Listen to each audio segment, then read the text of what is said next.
ये अमेरिका से Maddie Lambert है। देखने में एक आम सी टीनेजर लगती है जो अपनी शक्ल का बहुत ख्याल रखती है, अपने दोस्तों के साथ घूमने फिरने जाती है और अपनी फेवरेट फुटबॉल टीम के मैचेस को देखने जाती है। लेकिन इसकी जिंदगी इससे बिल्कुल अलग है जैसी आपको नजर आती है। अमेरिकन 14 साल की उम्र में मां बनी, जिससे वो दुनिया की सबसे छोटी मां बन गई। इसके बाद से वो कोई पार्टी नहीं करती, डेट्स पर नहीं जाती और अपने दोस्तों के साथ कोई शॉपिंग ट्रिप नहीं करती। इसकी बजाय इसे रात को फुल डाइपर, फीडर, दूध और रोते हुए बच्चे को चुप करवाना पड़ता है। वो एक ही वक्त में टीनेज लड़की और मां है और साथ ही इसे अपनी छोटी बेटी को संभालना पड़ता है।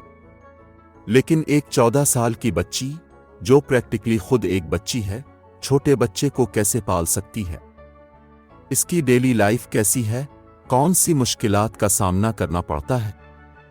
आज की इस वीडियो में हम इस सब का जवाब देंगे और आपको दिखाएंगे कि 14 साला मां की जिंदगी का एक दिन कैसा होता है। देखते रहें गुड टू नो। इससे पहले कि हम मैडी और उसकी बेटी की डेली रूटीन की तरफ आएं, आइए इस कारण पर एक नजर डालते हैं कि वो इतनी जल्दी प्रेग्नेंट क्यों हुई। जब वो 13 साल की थी, अमेरिकन स्टूडेंट का पहला बॉयफ्रेंड आइजक था। दोनों लगभग 4 माह के रिलेशन के बाद पहली बार एक साथ सोए थे। उन्होंने कॉन्ट्रसेप्शन के बारे में नहीं सोचा। आइजक, जो 2 साल बड़ा था, थोड़ी देर बाद मैडी से अलग हो गया, जो मैडी को बहुत बुरा लगा। इसकी हेल्थ खराब रहने लगी, हर वक्त उसका जी मतलाता था, वो मुश्किल से कुछ खाती थी। उसने इसका इल्जाम ब्रेकअप पर लगाया और जब तक इसे पता चला कि इसके यहाँ बच्चा होने वाला है, वो 12 हफ्तों से प्रेग्नेंट थी। स्टूडेंट के लिए एक बड़ा झटका था। मैडी की मां और सौतेला फादर शुरू से ही इसके साथ खड़े थे। इसके एक्स बॉयफ्रेंड आइजक का प्रेग्नेंट मैडी से कोई राब्ता नहीं था। 1 मई 2018 को 14 साल की उम्र में मैडी ने नन्ही एवरली को जन्म दिया, जिसकी वो तब से सिंगल मां है। अब इस सवाल की तरफ आते हैं कि मैडी अपनी बेटी के साथ डेली लाइफ को कैसे मैनेज करती है। वो किस तरह स्कूल, दोस्त और अपनी बच्ची को एक साथ लेकर चल रही है। मैडी का दिन सुबह सवेरे इसकी मां और सौतेले बाप के घर में शुरू होता है। जब दूसरे टीनेजर को उनके पेरेंट्स नींद से जगाते हैं, तब मैडी को उसकी बेटी नींद से जगाती है, जो उसके कमरे में साथ सो रही होती है। मैडी रात को भी कई बार नींद से उठती है, क्योंकि एवरली रात में कई बार जागती है। मैडी का दिन का पहला स्टॉप कॉफी मशीन पर होता है, फिर वो अपने लिए एक छोटा सा नाश्ता बनाती है। इसके बाद वो अपनी छोटी बेटी को देखती है, इसे दूध पिलाती है और फिर जाती है। मैडी कुछ साल पहले तक खुद गुड़िया के साथ खेलती थी। इसके पास डॉल्स की बड़ी कलेक्शन है। वो अपनी बेटी को एक गुड़िया की तरह स्टाइल करती है। इसके बहुत से स्टाइलिश कपड़े हैं। जब वो एवरली को पूरा स्टाइल कर लेती है, फिर खुद तैयार हो जाती है। हर दूसरे टीनेजर की तरह मैडी को भी अपना ख्याल रखना पसंद है। वो हर सुबह अपनी बच्ची के लिए खाना बनाने से पहले मेकअप करती है। टीनेजर मां खाने के इंग्रेडिएंट पर बहुत ध्यान देती है। वो खुद भी वेजिटेरियन है और अपनी बेटी को भी केवल सब्जियां ही खिलाती है। इसके मेन्यू में बहुत सारी सब्जियां होती हैं, जैसे कि बीन्स, आवाकाडो, आलू और कभी कभार टोफू। मैडी खुद सब कुछ बनाती है और बाद में सफाई भी करती है। वो अब भी अपनी फैमिली के साथ रहती है। दूसरे टीनेजर अपना कमरा नहीं साफ रख सकते। वहीं टीनेजर अमेरिकन ये साबित करने की कोशिश कर रही है ताकि लोगों को बता सके वो अपनी बेटी का ख्याल खुद रखती है, ना कि इसकी माँ। ये सब करने के साथ भी मैडी को अपनी फैमिली से मदद लेनी पड़ती है। मैडी अब एक माँ तो है, लेकिन वो अब भी टीनेजर है और उसे स्कूल जाना पड़ता है। मैडी ने अपनी बेटी के जन्म के बाद हाई स्कूल वापस न जाने का फैसला किया था। अब वो नाश्ते के बाद ऑनलाइन कोर्सेज करती है, तब उसकी माँ उसकी बच्ची को देखती है। क्लास और एवरली के नैप के बाद मैडी को वीकली शॉपिंग करनी पड़ती है। यहां भी टीनेजर को अपनी माँ के सहारे की जरूरत होती है। बाकी टीनेजर की तरह मैडी के पास भी अभी तक ड्राइविंग लाइसेंस नहीं है, इसलिए इसकी मां को हमेशा साथ जाना पड़ता है। मैडी के पास अपनी कार है। अगर वो खुद गाड़ी ड्राइव करना चाहती है तो उसे अपने साथ पैसेंजर सीट पर किसी एडल्ट को बिठाना पड़ता है। मैडी ये बहुत ज़रूरी समझती है कि वो खुद एवरली के लिए शॉपिंग करे। टीनेजर को बहुत सी चीज़ों को छोड़ना पड़ा है जो उसकी उम्र के दूसरे टीन एज बच्चों के लिए नॉर्मल है।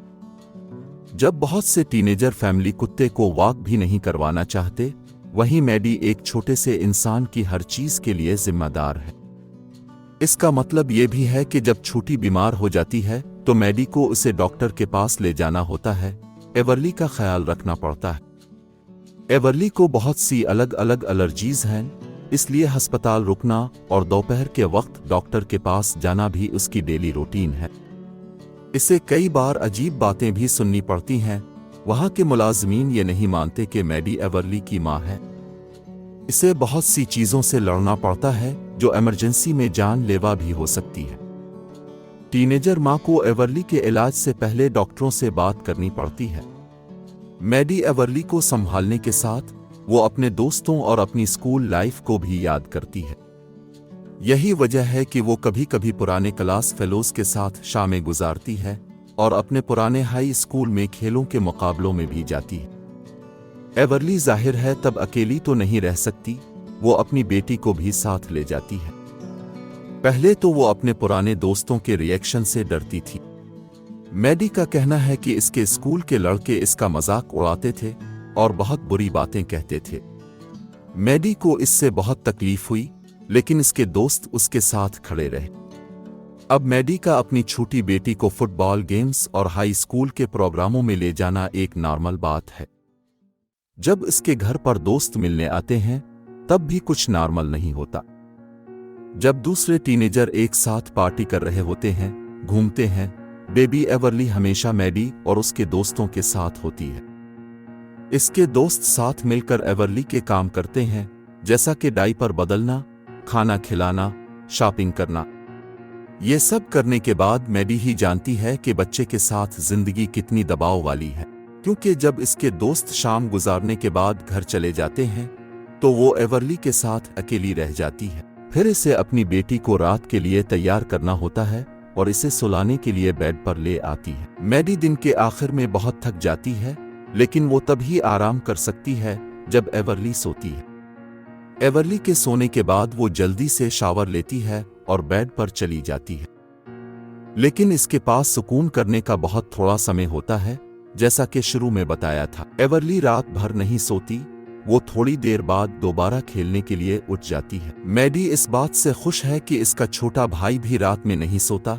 अंकल और भतीजी एक साथ खेलते रहते हैं। अब आते हैं एवरली के फादर आइजक की तरफ। एवरली के जन्म से पहले ही मैडी आइजक से अलग हो गई थी, इसलिए शुरू में मैडी काफी लंबे समय तक सिंगल पेरेंट ही रही। जब आइजक को मैडी के प्रेग्नेंट होने के बारे में पता चला तो वो शुरू में बच्चे के बारे में कुछ नहीं जानना चाहता था। ये सारा केस कोर्ट में चला गया और उसको कोर्ट की तरफ से ऑफिशियल फादर माना गया। अब मैडी अपनी बेटी को अकेले नहीं पालना चाहती थी, इसलिए इसने प्लान बनाया और फैसला किया कि वीक में कुछ दिन आइजक एवरली को संभालेगा। टीनेजर आइजक शुरू में लिटिल एवरली से मिलने से बहुत डरता था, लेकिन थोड़ी देर बाद इसने बाप के करैक्टर को अच्छे से समझ लिया। अब वो हफ्ते में 2 बार बच्ची को अपने पास रखता है। इसे अब अफसोस है कि वो एवरली से लेट क्यों मिला। मैडी के साथ ताल्लुकात भी एक बार फिर बेहतर हो गए हैं। दोनों एक साथ अपनी छोटी एवरली की देखभाल करना चाहते हैं। एवरली ने 14 साला मैडी की जिंदगी को मुकम्मल तबाह कर दिया है, लेकिन अब वो एक माँ के तौर पर जिंदगी को एडजस्ट कर चुकी है। वो अब एवरली के बगैर जिंदगी का सोच भी नहीं सकती। वो एवरली को लव ऑफ हर लाइफ कहती है। वो यूट्यूब चैनल पर अपने फॉलोवर्स के साथ अपनी जिंदगी शेयर करती है। इसके 1.5 मिलियन से ज्यादा फॉलोअर्स हैं। ये सब करने के बाद भी वो अकेला महसूस करती है और इसे दूसरे लोगों पर भरोसा करना बहुत मुश्किल होता है। वो अपनी फैमिली और अपने दोस्तों की सपोर्ट से बहुत खुश है, जो समझते हैं कि वो एक बहुत अच्छी माँ है। ये थी हमारी आज की वीडियो। हमें कमेंट्स में बताएं कि आपको वीडियो कैसी लगी। अगर अच्छी लगी है तो लाइक करें, चैनल को सब्सक्राइब करें। हम मिलेंगे आपसे अगली वीडियो में, तब तक देखते रहें गुड टू नो।